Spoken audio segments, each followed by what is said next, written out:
Siddhartha Gautama, the founder of Buddhism, was born in ancient India around 563 BCE in a region that is now part of Nepal. He was born into a royal family, and his father, King Suddhodana, was the ruler of the Shakya clan. Siddhartha's mother, Queen Maya, died soon after giving birth to him, and he was raised by his aunt, Mahaprajapati. As a child, Siddhartha lived a life of luxury and privilege in the palace, shielded from the outside world. However, he was troubled by the suffering he saw outside the palace gates and began to ask questions about the nature of existence and the meaning of life. When Siddhartha was 29 years old, he left the palace and his wife and child to seek spiritual enlightenment. He spent several years traveling and studying with various spiritual teachers and practicing extreme forms of asceticism, but he was not satisfied with what he learned.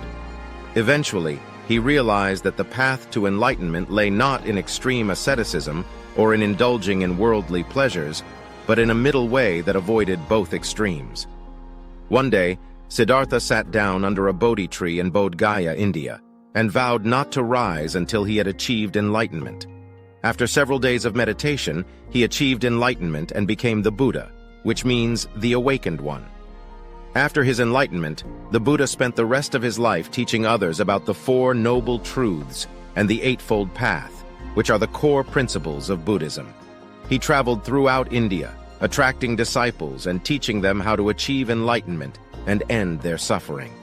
The Buddha died at the age of 80 in Kushinagar, India. His teachings continued to spread after his death, and Buddhism eventually became one of the major world religions. Today, Buddhism is practiced by millions of people around the world and continues to influence the lives of countless others.